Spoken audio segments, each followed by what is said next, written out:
Hey everybody, welcome to another edition of Video Mojo. I'm John Leland, and I have a special guest for you and a whole program. In fact, let me show you that. So this is a little countdown. We now have a 4-course meal. We tee it up with a commentary, and then I have a collaborative conversation. And today the guest is Neal Polachek, a very wise business advisor who teaches small businesses to think like an app. And so we're going to talk about how to be more engaging online, particularly if you're a business owner. And then we invite your participation during the community campfire section. Ask us anything. We want to engage you in conversation. We really appreciate your participation.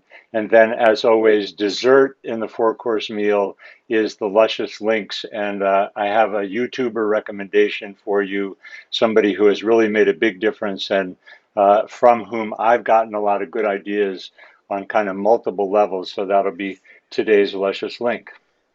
So we go to tee it up. Commentary that I want to make today has to do with something that my friend Michael Cass, who has been a somewhat regular guest on Video Mojo, calls energetic literacy. And, I've done now, the video blog that became Video Mojo that has become this live broadcast started out as something that was just me talking to camera. And now it's evolved into what I call conversational video marketing because it's so much more dynamic and real when there's a conversation. And I've ended up building this kind of elaborate webcasting studio, and it's now becoming part of the services that CommBridges is providing. I'm happy to report that we have our first paying client doing live webcasting, and I'll talk more about that in future weeks.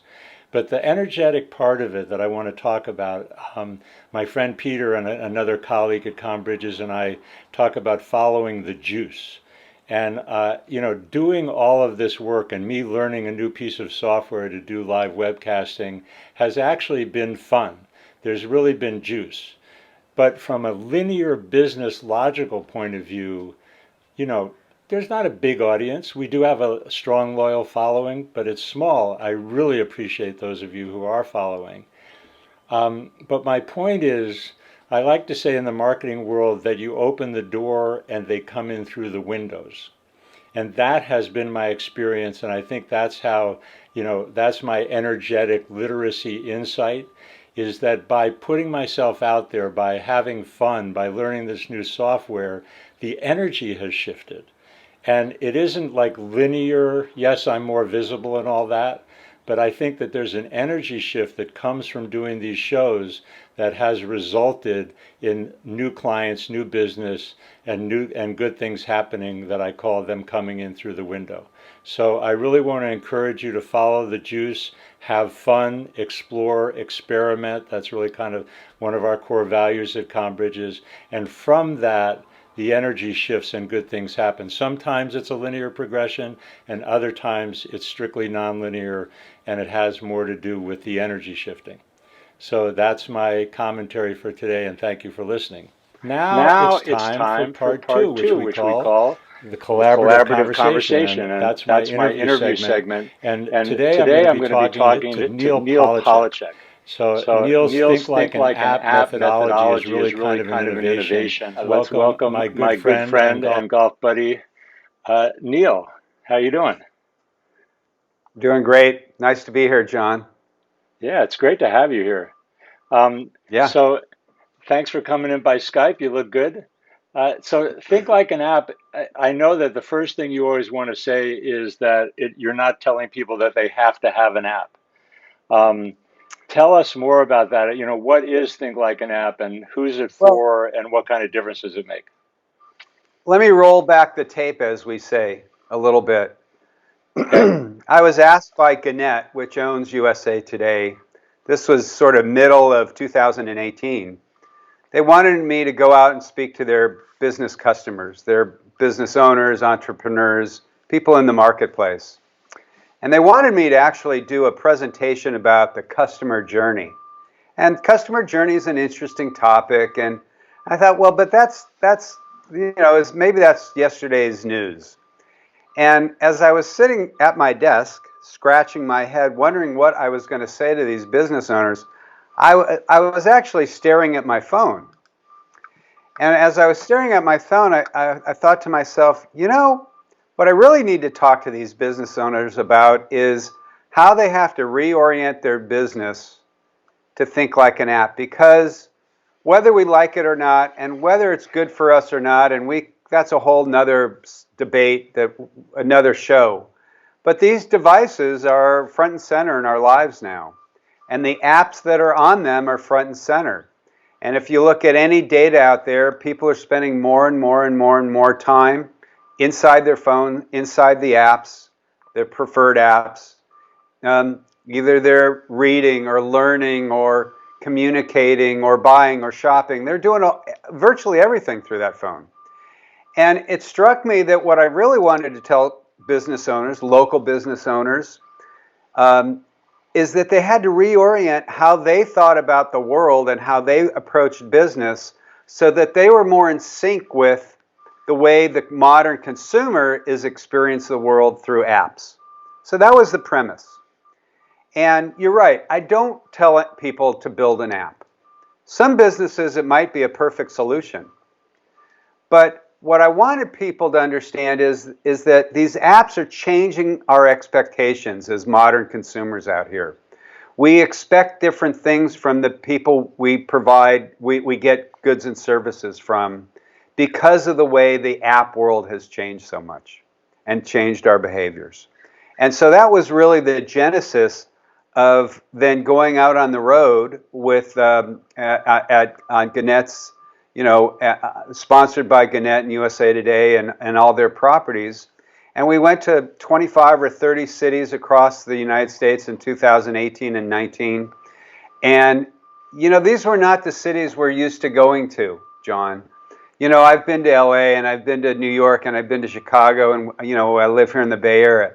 These were places like York, Pennsylvania, and Des Moines, Iowa, and Lafayette, Louisiana. These were what I would call, if in the marketing trade, tier 2 or tier 3 markets. And what was so much fun about that is that these people were not jaded by living in, New York or San Francisco. They were really intent on learning and understanding what I was talking about. And they were really, it was some of the best stuff I've ever done in my career. It was really fun. It's so cool. I mean, and the thing for me that I think makes it very real, we'll get into the practical aspects of it in a second, but having been in marketing communications for so many years, I see that there's this whole spectrum of businesses. There's some that even in 2020 don't have websites. And obviously, I'm involved all the time in educating people about social media. I talk about, you wouldn't not answer your 800 number. I had to, when I talked at the Inc. Growing the Company conference back in the 80s, I said, you really need to be responding to email the same way you're responding to your 800 number. Now I'm telling people, you really need to be on social media and engaging, because some of your customers, and they get to communicate with you how they want to communicate with you, are trying to talk to you on social media. If you're not there, you're not answering the social media phone. So what's your experience in those real places about businesses getting involved? Well, it's funny you bring up the phone, because I'd ask this question, and we'll get into this a little bit later, but I would ask these 3 questions. I'd say, how many of you like to listen to voicemail? No hands would go up, right? Then I'd say to them, these are all business owners. I say, how many of you business owners, and there were men and women, and they were very diverse audiences. I say, how many of you like to listen to voicemail or leave a voicemail? No hands go up, okay? Then I'd say, so how many of you are still using voicemail as a primary means of communicating with your customers? And all these hands go up. And I say, look, you just told me you don't like it. You don't like it either as a recipient or as a sender of that. Why are you still doing that? That's a horrible experience today. It's a horrible experience. And those are the kinds of learnings and lessons we would go through in the sessions that they were probably an hour and a half, 2 hour sessions, including lunch. And, it was not the course that I'm building, but it was a workshop just the same. So, Yeah, beautiful. so All right, yeah, so I mean, people are learning all the time, and you've got to, some of these business owners, you got to hit it over the head with a 2x4 for them to go, oh, right, I don't like voicemail either.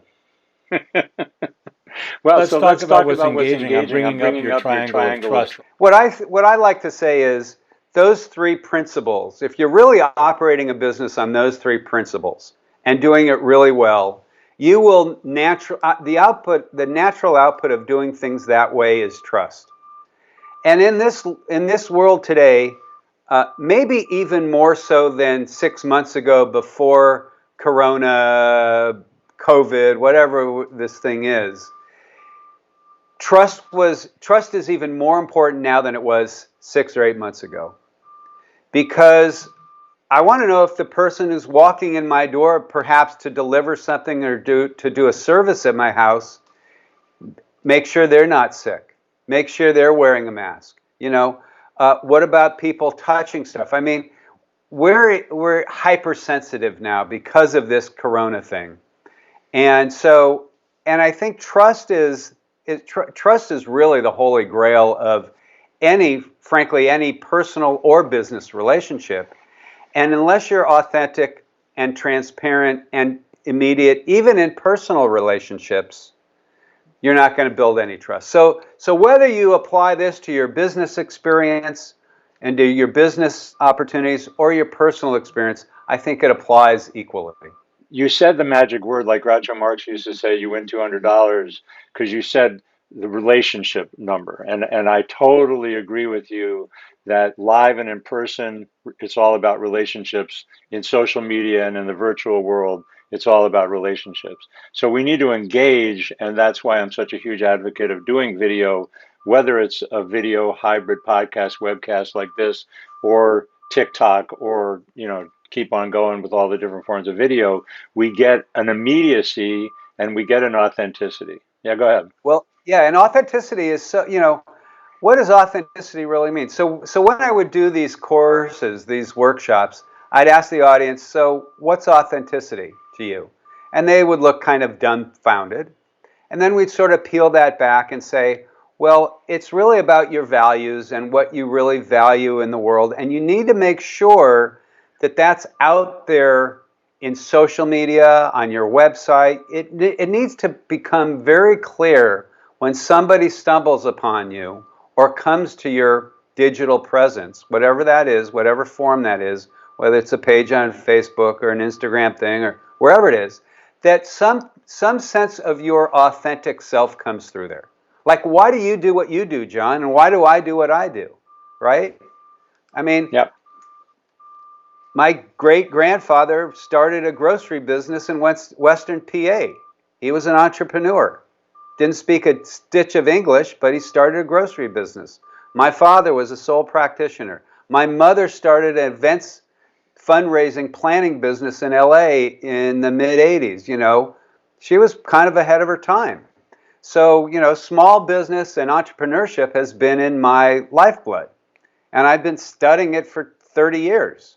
So, that's how I think I bring some authenticity to what I'm talking about.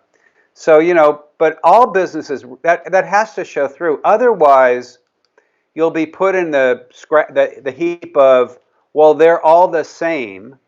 And if they're all the same, that's a commodity experience. And a commodity experience is just a race to no money and no profit.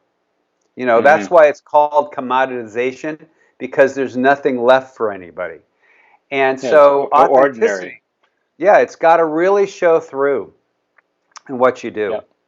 So, and that's actually, we're going to be talking about that. I'll put in a little plug for next week's Video Mojo, because I'm going to be having Julia McNeil on, who's an actress and a coach and teacher, about deepening your video presence and connecting with your authentic self. And that's like a secret to life, when you're being yourself and connecting to your authentic self as a business or as an individual. Yeah. It just makes such a huge difference.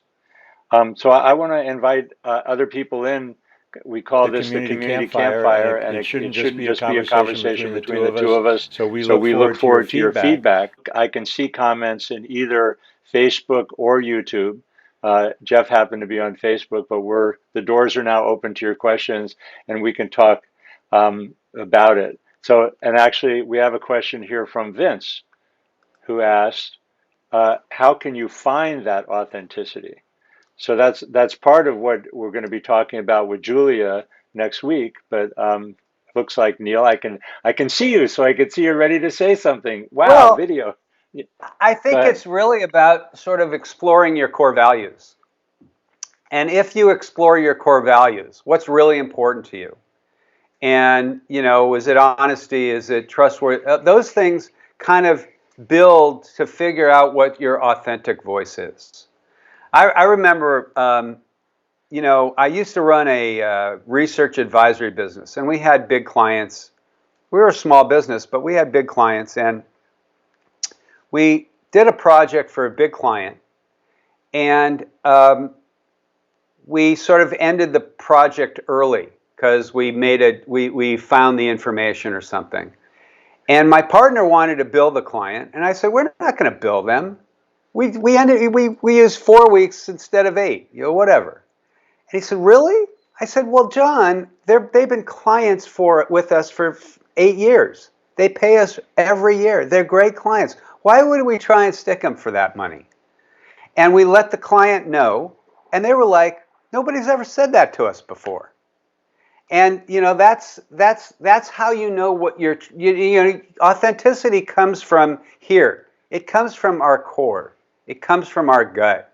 And you just have to find a way to expose it, put it down on paper. There's some lessons that I've built into my online course around exploring those values that then percolate up and get synthesized into your authenticity.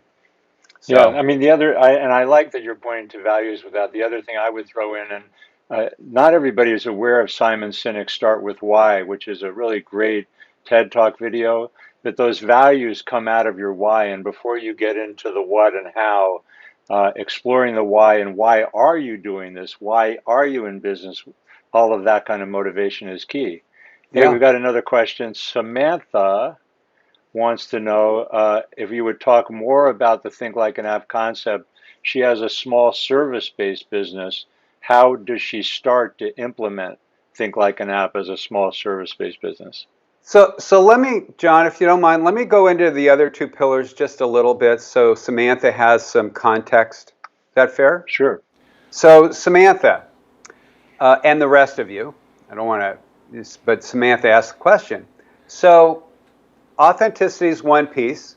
Transparency is another piece. And let me give you the sort of my view of transparency. When we become more transparent about how we do business, whether, I don't know what kind of business Samantha is in. If she gave me the kind of business, I'd give her some examples maybe for her own business. But it's about letting our customer know how we're doing. What we don't like as a modern consumer anymore is to maybe swipe a credit card and go into a black hole, and maybe 6 weeks later out comes the service or the product. And who's training us? Amazon's training us. Amazon sends us a note saying, your package is left, your package is here, your package is here, your package is here. Now it's at your doorstep, okay? They're training us. I don't know if any of your listeners or viewers have the Domino's pizza tracker. That again is exposing us to the process of building the pizza. And all those things bring us into the experience. And when you bring people into the experience, you connect with them in a much more fundamental way. Right. So we're getting feedback from the audience here, Neal, and I love that it's a dialogue. So fine for Amazon and Domino's, but Christy is asking more generally, if you're a small service-based business, how do you act like an app? Okay, so let me give you some examples. Service-based business. This guy I met in Greenville, South Carolina, I think. He did custom window treatments. that came out, custom window treatments. And when he was listening to this, he said, oh, so what you're telling me, Neal, is this. I should let the customer know that the materials that I'm going to use for their custom window treatment have arrived. Send them a text. Your materials have arrived. Yes. Your material, now it's in production. Okay, it's on the production floor. Now it's in quality assurance. Now it's being wrapped to be shipped or wrapped to be delivered to your residence or business. There's so many things that small service businesses can do that don't take Amazon's billions of dollars, but are just a different way of thinking about exposing and bringing their customers into that experience. Maybe it's a auto shop that uses the video camera. I happen to know Yeah. Christy is a coach, and Uh-huh. Samantha's in social media marketing. She's actually part of my team. I'll be fully transparent. But so how do we as a social media marketing company be more transparent and think like an app? Well, and how does Christy as a coach use either example, obviously? I think it's bringing people into what are you doing to deliver your service to your customer or to your client? Is it, showing them screenshots of your scribble notes as you sort of brainstorm about a campaign?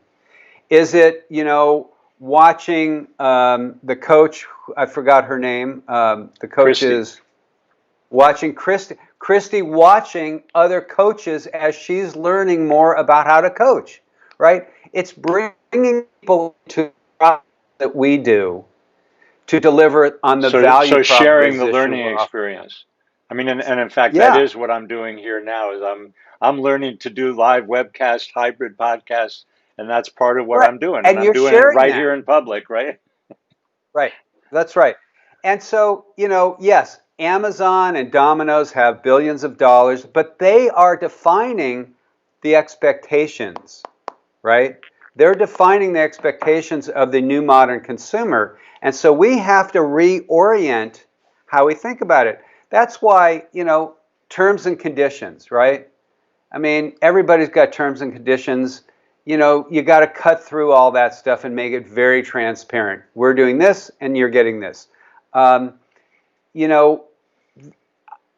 Any number of businesses, what massage therapists, what do they go through, okay, to learn their trade? That they can be more transparent about that. Maybe them getting a massage on their hands because they need the treatment too.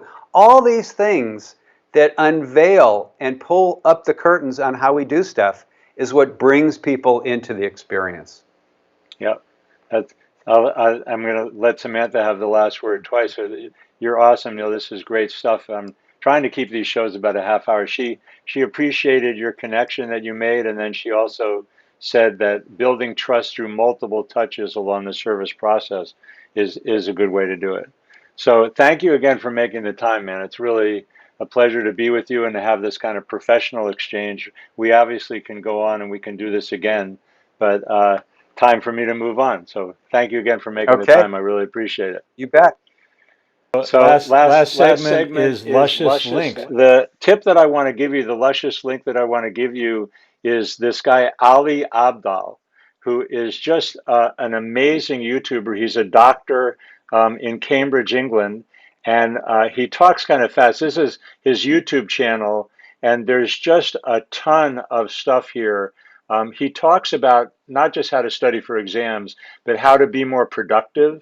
He also, I found him originally talking about technology, iPads, and he's talking about how does he type 156 words a minute. I also have been very inspired by him by his video quality. He really produces things well, makes them user-friendly and interactive. For example, when we post the final edited versions of these shows, we put the time marker so that you can find it. I mean, he's not the only one doing that. There's lots of people doing it, and we're doing it in order to make it more user-friendly. But that's the kind of little touch that Ali has done He also, I can also show you his playlist. Anyway, there's just a lot of resources. He's very thoughtful. He's very authentic, and like I said, lots of good information. I'm a digital marketing strategist, and this show is brought to you by combridges.com. And thank you for the members of our team who have contributed. And I guess another way to say that is if you want other episodes of Video Mojo, we put them all on our blog at combridges.com. And it's been going on now for over a year. But anyway, we're being live. If you want to have your questions included and get involved in the conversation, which I really hope you will, every Friday at 10 a.m. Like I said, next week, the actress, teacher, coach, amazing human being, really good friend of mine, Julia McNeil, will be here talking about how to deepen your video presence every Friday, 10 a.m. Pacific, lunchtime, 1 p.m. in the East Coast. And we hope that you'll join us. So, John Leland, bye for now. See you next week.